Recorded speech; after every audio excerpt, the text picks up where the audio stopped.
Hey y'all, and welcome to day 21 of our 31 Days of Shadow Work series. So I'm super excited to have y'all here as we continue week 3 and the last day of our topic focused on money, financial challenges, and breaking cycles. So each day we're diving into a brand new prompt that's going to help you enhance your healing journey. So today's prompt is all about breaking cycles.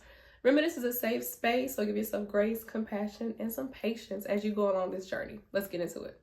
Today's prompt is, what generational financial struggles are you committed to breaking? So I love this question because we've been talking about financial freedom. We've been talking about generational wealth, and I challenged y'all a little bit to really dig deep inside yourself and ask yourself if that is something you are realistically willing to put the work in. And some of y'all probably said no. Some of y'all probably was like, hell no, I'm not sleeping 2-3 hours a night. And working all day, because that's what generational wealth is. That's you're not gonna sleep. So some of y'all was like, hell no, like I'm not interested in carrying that burden and feeling like that's my responsibility and feeling like I'm the only one capable of doing that in my in your bloodline, in your generation. Some of y'all was like, yes, I'm up for the challenge. I'm ready to sleep 2-3 hours a night and put in the work to create generational wealth and to create financial freedom. I'm willing to invest whatever amount of money I gotta invest. I'm willing to sacrifice whatever I gotta sacrifice. Some of y'all might have said yes. So depending on which route you went, ask yourself now, what generational financial struggle are you breaking within your own bloodline? So for me, I feel like the generational financial struggle that I am breaking apart from is the need for government assistance. Like, each generation of my family that I've known of has used government assistance or are still on government assistance to this day.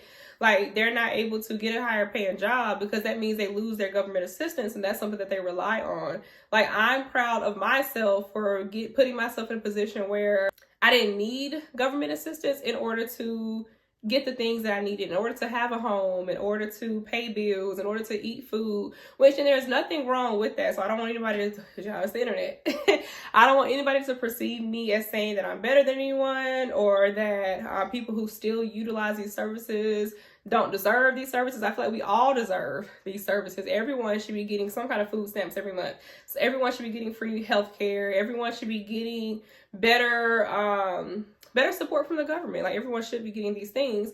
But I grew up on these things. Like I said, I grew up in Section 8. So we were able to afford a home and a nice house. I've always lived in a nice house in a nice neighborhood because my mom was aware that Section 8 didn't only apply to the projects, or didn't only apply into unsafe or housing that wasn't really suitable for people to live in. Like, my mom knew that. And so she found a house.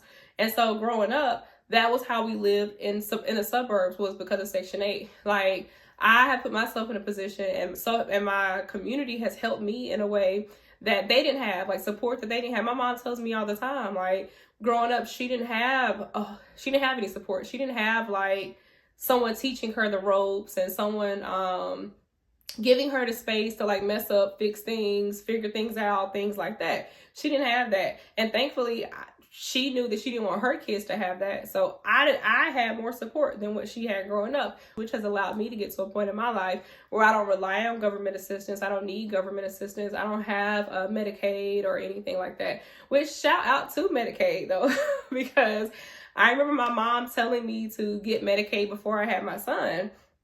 And at first I was like, no, because I had I've had health insurance like through my jobs for years. So I was like, no, I have health insurance. Like, I don't need that. But I'm so glad I did, because one, I was only making like, I think at that time, like $30-something thousand a year. And so, yes, I needed the Medicaid. And so I did apply. Because I was pregnant, I got it, which is crazy because with the salary that I was making, if I wasn't pregnant, I wouldn't have gotten it. And they canceled it after I had my baby, after I had Rich. So shout out to them, because I definitely had a $5,000 bill after my insurance that I had with my job covered, and Medicaid took care of that part. So shout out to them though. But yeah, so what generational financial struggles are you committed to breaking? And be realistic with yourself. Go back to the previous prompts and ask yourself, like, are you really willing to put in the work to break some of the cycles that happen in your family? Because again, in my family, depending on government assistance was a big cycle in the family. And so for me, it was very important for me to get to a place where it's like, I don't have to reduce my salary or reduce my income in order to survive because I need government assistance. And I'm very proud of myself for that. Okay.